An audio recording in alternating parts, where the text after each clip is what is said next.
بسم اللہ الرحمن الرحیم۔ السلام علیکم۔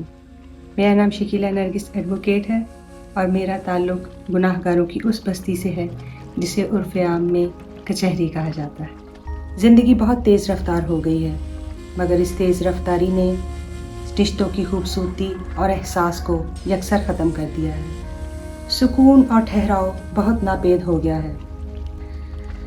اس سکون کو پانے کی خاطر انسان مصنوعی طریقے اور وسائل آزمانے لگا ہے، حالانکہ اس کا حل بہت سمپل ہے۔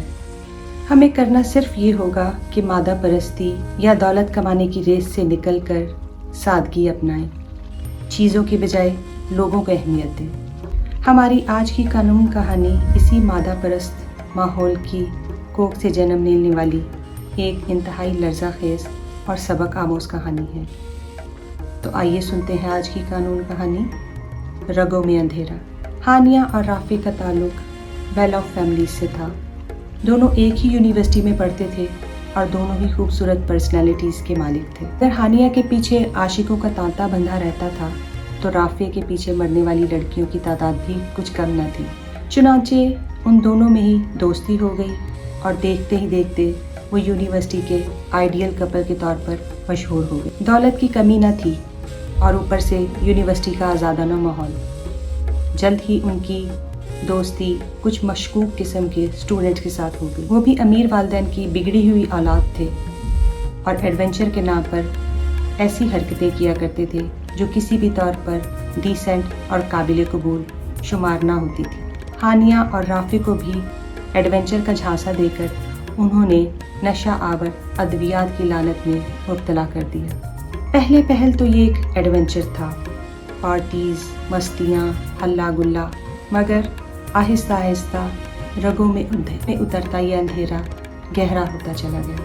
پڑھائی میں ان کی دلچسپی پہلے ہی بہت کم تھی، پھر ہوا یوں کہ یونیورسٹی انتظامیہ نے بہت سے دوسرے اسٹوڈنٹس کے ساتھ انہیں بھی یونیورسٹی سے نکال دیا۔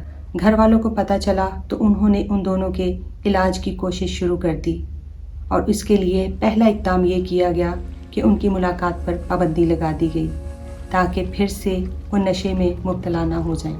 اس کا حل انہوں نے یہ نکالا کہ گھر سے بھاگ کر دونوں نے شادی کر لی اور گھر والوں کی نظروں سے روپوش ہو گئے۔ کافی عرصہ تک ان کے بارے میں کسی کو کوئی اطلاع نہ ملی، نہ جانے انہیں زمین کھا گئی یا آسمان نگل گیا۔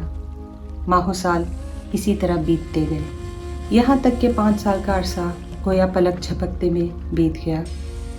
گھر والے یہ سوچ کر مطمئن ہو گئے کہ دونوں شادی کر کے سیٹل ہو گئے ہوں گے اور کسی دن اچانک تمام ناراضگی بھول کر واپس آ جائیں گے، مگر وہ واپس نہ آئے۔ پھر ایک دن رافع کا ایک بہت قریبی دوست کامران کام کی غرض سے ملتان گیا۔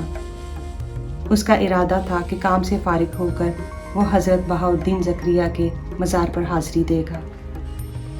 حاضری دے کر وہ جو ہی مزار سے نکلا تو فقیروں کی قطار میں اسے ایک جانا پہچانا اور مانوس چہرہ نظر آیا۔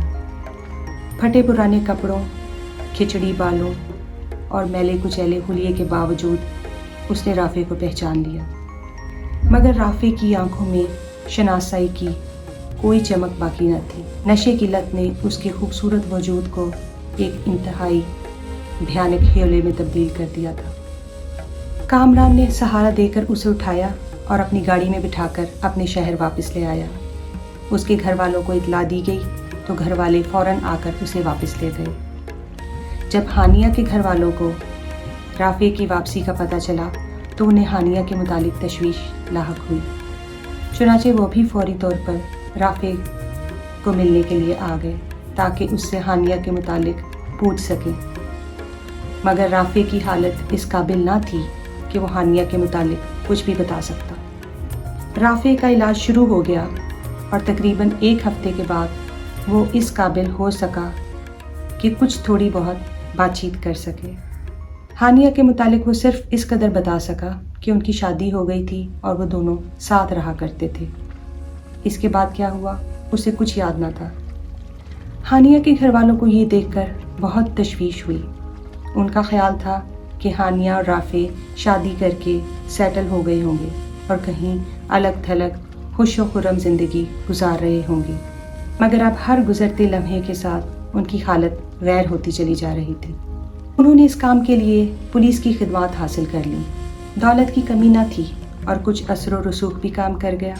پولیس نے پوری جاں فشانی کے ساتھ سرچ آپریشن کیا اور بالآخر 1 ماہ کے بعد ہانیہ کو سراغ مل گیا۔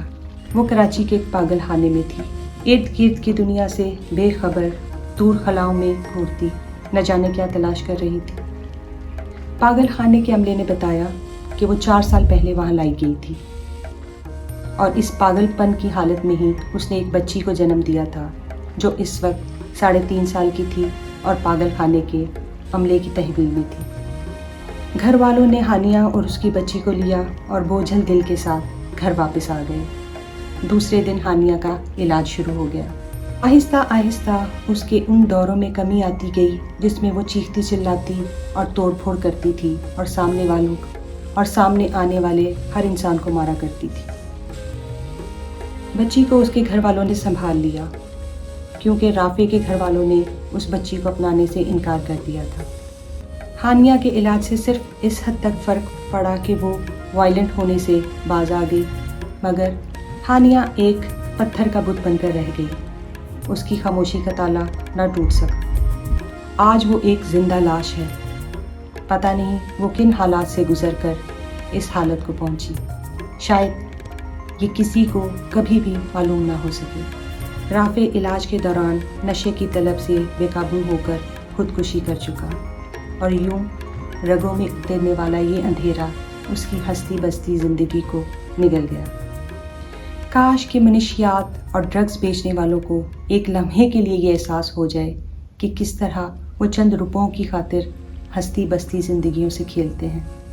ہمیں ہر قدم پر اپنے بچوں کو ایجوکیٹ کرنے اور ان کی تربیت کرنے کی ضرورت ہے تاکہ وہ نشہ نام کے اس ایڈونچر سے دور رہیں اور اپنی اور اپنے گھر والوں کی زندگیوں سے کھیلنے سے باز رہیں۔ ہماری آج کی قانون کہانی آپ کو کیسی لگی؟ کمنٹ باکس میں اس کا اظہار ضرور کیجیے گا۔ ہمارے چینل کو لائک اور سبسکرائب کرنا نہ بھولیے گا اور ہاں، بیل آئیکن دبانا نہ بھولیے گا تاکہ ہمارا آنے والا ہر ایپیسوڈ آپ تک اسی طرح پہنچ سکے۔ اپنا بہت خیال رکھیے گا۔ جزاک اللہ خیر۔